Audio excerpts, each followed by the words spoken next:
Hello, ഞാൻ Khadija Fida, consultant psychologist heal and happiness. ഞാൻ ഇന്ന് നിങ്ങളുമായി സംസാരിക്കാൻ പോകുന്നത് കുട്ടികളിലും മുതിർന്നവരിലൊക്കെ കണ്ടുവരുന്ന ആൻസൈറ്റി ഡിസോർഡറിനെ കുറിച്ചാണ്. നമ്മളൊക്കെ ജീവിതത്തിൽ നമുക്ക് ആൻസൈറ്റി അനുഭവപ്പെടാറുണ്ട്. അമിതമായിട്ടുള്ള ആൻസൈറ്റി ഉണ്ടാകുമ്പോഴാണ് അതൊരു ആൻസൈറ്റി ഡിസോർഡറിലോട്ട് പോകുന്നത്. എക്സാമിൻ്റെ സമയത്ത്, ജീവിതത്തിൽ എന്തെങ്കിലും പ്രശ്നം ഉണ്ടാകുന്ന സമയത്തൊക്കെ നമുക്ക് ആൻസൈറ്റി ഉണ്ടാവാറുണ്ട്. എക്സാമിൻ്റെ സമയത്ത് ചെറിയൊരു രീതിയിലുള്ള ആൻസൈറ്റി നല്ലതാണ്. ഒരു ചെറിയൊരു രീതിയിലുള്ള ആൻസൈറ്റി ഇല്ലെങ്കിൽ നമ്മൾ നന്നായിട്ട് എക്സാമിന് പഠിക്കില്ല, നല്ല രീതിയിൽ എക്സാമിന് പ്രിപ്പയർ ചെയ്യുകയൊന്നും ചെയ്യാതെ ആയിരിക്കും നമ്മൾ എക്സാം അറ്റൻഡ് ചെയ്യുന്നുണ്ടാവാം. ആ ഒരു പേടി, ആൻസൈറ്റി കൂടുന്ന സമയത്ത്, അതായത് എനിക്ക് എക്സാമിന് കംപ്ലീറ്റ് പഠിക്കാൻ പറ്റുമോ, എനിക്ക് നല്ല രീതിയിൽ എക്സാം അറ്റൻഡ് ചെയ്യാൻ പറ്റുമോ, എനിക്കെല്ലാം പഠിച്ച കാര്യങ്ങൾ ഓർമ്മയുണ്ടാവോ, ഈ ഒരു അനാവശ്യമായിട്ടുള്ള ഓവറായിട്ടുള്ള പേടി ഉണ്ടാകുന്ന സമയത്ത് നമുക്ക് എക്സാമിന് ഭയങ്കര ടെൻഷൻ ആവുന്ന സമയത്ത് നമ്മൾ ഭയങ്കര ബ്ലാങ്ക് ആയിട്ടായിരിക്കും ഉണ്ടാവുന്നുണ്ടാവുക. നമുക്ക് നല്ല രീതിയിൽ എക്സാം എഴുതാനൊന്നും പറ്റുന്നുണ്ടാവുന്നില്ല. ചെറിയൊരു ആൻസൈറ്റി ജീവിതത്തിൽ ഉണ്ടാവുന്നത് നല്ലതാണ്. എക്സാമിനാണെങ്കിലും വേറെ എന്ത് കാര്യങ്ങൾക്കാണെങ്കിലും അത് ഓവറാവുന്ന സമയത്താണ് അതൊരു ആൻസൈറ്റി ഡിസോർഡറിലോട്ട് പോകുന്നത്. ഈ ഒരു ആൻസൈറ്റി ഡിസോർഡറിന് പ്രത്യേകിച്ച് പ്രായപരിധിയൊന്നുമില്ല. ഏതൊരു പ്രായത്തിലാണെങ്കിലും ആൻസൈറ്റി ഡിസോർഡേഴ്സ് കണ്ടുവരാറുണ്ട്. ഇത് കൂടുതലും സ്ത്രീകളിലാണ് ആൻസൈറ്റി ഡിസോർഡേഴ്സ് ഉണ്ടാവുന്നത്. നമുക്ക് ആൻസൈറ്റി ഡിസോർഡറിൻ്റെ ടൈപ്സ് ഏതൊക്കെയാണെന്ന് നോക്കാം. ഒന്നാമത്തേത് പാനിക് ഡിസോർഡർ. ഈ ഒരു അസുഖമുള്ള വ്യക്തികൾക്ക് ടെൻഷൻ വരുന്ന സമയത്ത് ഓവറായിട്ടുള്ള ഹാർട്ട് ബീറ്റ് കൂടുക, ശ്വാസം എടുക്കാൻ പറ്റാത്തൊരവസ്ഥ തോന്നുക, നെഞ്ചിന് ഭയങ്കര വേദന തോന്നുക, ഈ ഒരു രീതിയിലായിരിക്കും ഉണ്ടാകുന്നത്. പല ആളുകളും ഇത് ഹാർട്ട് അറ്റാക്ക് ആണെന്ന് തെറ്റിദ്ധരിക്കാറുണ്ട്. ഈ ഒരു പാനിക് ഡിസോർഡറിന് ടെൻഷൻ വരുന്ന സമയത്ത് ഓവറായിട്ടായിരിക്കും ഇവർക്ക് ഉണ്ടാവുന്നുണ്ടാവാം. ഈ ഒരു പാനിക് ഡിസോർഡർ ഉള്ളത് കൊണ്ട് തന്നെ ഇത്തരം ആളുകൾ ഒറ്റക്ക് പുറത്ത് പോകാനൊക്കെ മടി കാണിക്കാറുണ്ട്. രണ്ടാമത്തേതാണ് ജനറലൈസ്ഡ് ആൻസൈറ്റി ഡിസോർഡർ. ഈ ഒരു അസുഖമുള്ള ആളുകൾക്ക് ഏതൊരു കാര്യത്തിനും ടെൻഷനോട് കൂടിയായിരിക്കും ഇവർ കാണിക്കുന്നുണ്ടാവുക. ചെറിയൊരു കാര്യമാണെങ്കിലും വലിയൊരു കാര്യമാണെങ്കിലും ജീവിതത്തിൽ ചെറിയൊരു ഡെയിലി ലൈഫിൽ ഉണ്ടാകുന്ന പ്രശ്നങ്ങളാണെങ്കിൽ പോലും അവരൊരു ടെൻഷനോട് കൂടി മാത്രമായിരിക്കും നോക്കിക്കാണുന്നുണ്ടാവുക.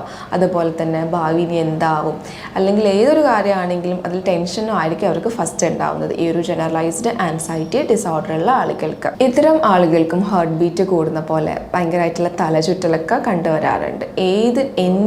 ഏതിനും അനാവശ്യമായിട്ടുള്ള ടെൻഷനായിരിക്കും ഇത്തരം ആളുകൾക്ക് ഉണ്ടാവുന്നത്.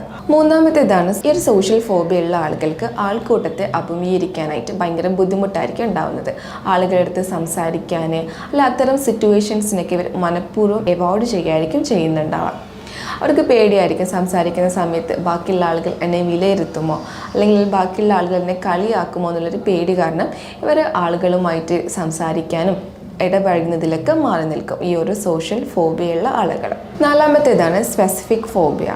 ചില സിറ്റുവേഷൻസിനോടായിരിക്കും ഇത്തരം ആളുകൾക്ക് പേടിയുണ്ടാവുക. അത് ആളുകളിൽ പല രീതിയിലായിരിക്കും കാണുന്നുണ്ടാവുക. ചില ആളുകൾക്ക് ചെറിയ പ്രാണികളോടായിരിക്കും പേടിയുണ്ടാവുന്നത്, ചില ആളുകൾക്ക് ക്ലോസ്ഡ് ആയിട്ടുള്ള സ്പേസിനോടായിരിക്കും പേടിയുണ്ടാവുന്നത്, ചില ആളുകൾ ഹൈറ്റിനോടായിരിക്കും പേടിയുണ്ടാവുന്നത്, അതുപോലെ ഇഞ്ചക്ഷനോട് പേടി, അങ്ങനെ പല പല കാര്യങ്ങളോട് അല്ല ചില സിറ്റുവേഷൻസിനോടായിരിക്കും ഈ ഒരു സ്പെസിഫിക് ഫോബിയുള്ള ആളുകൾക്ക് പേടിയുണ്ടാവുന്നത്. അടുത്തതാണ് ഒബ്സസീവ് കമ്പൾസീവ് ഡിസോർഡർ. ആ ഒരു ടേം പോലെ തന്നെ ഒബ്സഷൻസും കമ്പൽഷൻസും. ഒബ്സഷൻസ് എന്ന് പറയുന്നത് നിരന്തരമായിട്ടുള്ള തോട്ട്സുകളാണ് ഉണ്ടാകുന്നത്. നമ്മൾ മനസ്സിലോട്ട് നിരന്തരമായിട്ട് ചിന്തകൾ കടന്നു വരുന്നു. ആ ഒരു ചിന്തകളെ കുറയ്ക്കാനായിട്ട് നമ്മൾ കമ്പൽഷനിലോട്ട് പോകുന്നു. അതാണ് ആക്ഷൻസ് എന്ന് പറയുന്നത്. ഒരു എക്സാമ്പിൾ പറയുകയാണെങ്കിൽ ഡോറ് ലോക്ക് ചെയ്തിട്ടുണ്ടോ എന്നുള്ള നിരന്തരമായിട്ടുള്ള ചിന്ത വരുന്നു. ആ ഒരു ചിന്തേനെ കുറയ്ക്കാനായിട്ട് നമ്മൾ ആക്ഷനിലോട്ട് പോകുന്നു, വീണ്ടും ചെക്ക് ചെയ്യുന്നു ആ ഡോർ ലോക്ക് ചെയ്തിട്ടുണ്ടോ എന്നുള്ളത്. അതുപോലെ തന്നെ ഗ്യാസ് ഓഫ് ചെയ്തിട്ടുണ്ടോ എന്നുള്ള നിരന്തരമായിട്ടുള്ള ചിന്ത വരുന്നു. ആ ഒരു കാര്യം നമ്മൾ ചെയ്തിട്ടുണ്ടോ എന്ന് വീണ്ടും ചെക്ക് ചെയ്യുന്നു.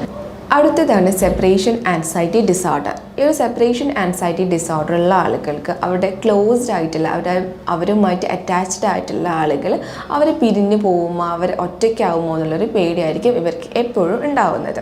അതുകൊണ്ട് തന്നെ അവർക്ക് ഭയങ്കരമായിട്ടുള്ള ടെൻഷനായിരിക്കും, അവർ ആളുകൾ വിട്ടു പോകുമോ, അവർ ഒറ്റക്കായി പോകുമോ എന്നുള്ളത് കാരണം. അടുത്തതാണ് പോസ്റ്റ് ട്രോമാറ്റിക് സ്ട്രെസ് ഡിസോർഡർ എന്ന് പറയുന്നത്.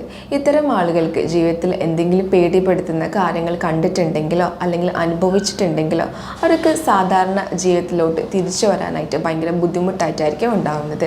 അവർക്ക് എപ്പോഴും കഴിഞ്ഞു പോയ കാര്യങ്ങളുടെ ഫ്ലാഷ് ബാക്ക് ആയിട്ട് അല്ലെങ്കിൽ അതുപോലെയുള്ള പേടി സ്വപ്നങ്ങളൊക്കെ ആയിട്ട് ഇവരെ കണ്ടുവരാറുണ്ട്. അതുകൊണ്ട് തന്നെ അവർക്ക് ഒരു നല്ലപോലെ ഡെയിലി ലൈഫിൽ നല്ലപോലെ ജോലി ചെയ്യാനോ അല്ലെങ്കിൽ പഠിക്കുന്ന കാര്യങ്ങളാണെങ്കിൽ അതിൽ കോൺസെൻട്രേറ്റ് ചെയ്യാനൊക്കെ ഇവർക്ക് ബുദ്ധിമുട്ടായിരിക്കും. ആ ഒരു ഉണ്ടായിട്ടുള്ള ആ ഒരു ബുദ്ധിമുട്ട് തന്നെ ആയിരിക്കും അത് കഴിഞ്ഞു പോയിട്ടുള്ളൊരു കാര്യത്തിൽ അവർ എപ്പോഴും ഭയങ്കര ടെൻഷനായിട്ടായിരിക്കും ഉണ്ടാവുന്നത്. ഈ ഒരു ആൻസൈറ്റി ഓവറാവുന്ന സമയത്താണ് അതൊരു ഡിസോർഡർ ലെവലിലോട്ട് പോകുന്നത്. അപ്പം ഈ ഒരു ഡിസോർഡർ ലെവലിലോട്ടുള്ള ആളുകളാണെങ്കിൽ നിങ്ങൾ ഭയങ്കരമായിട്ട് അതുമായിട്ട് ബുദ്ധിമുട്ടുന്നുണ്ടെങ്കിൽ തീർച്ചയായിട്ടും ഒരു മെൻ്റൽ ഹെൽത്ത് എക്സ്പേർട്ടിൻ്റെ ഹെൽപ്പ് സീക്കുക എന്നുള്ളതാണ്. പ്രോപ്പറായിട്ടുള്ള ട്രീറ്റ്മെൻറ്റിലൂടെ നമുക്ക് അവരെ ഹെൽപ്പ് ചെയ്യാനായിട്ട് സാധിക്കും. വീണ്ടും മറ്റൊരു വീഡിയോ ആയിട്ട് കാണാം. താങ്ക്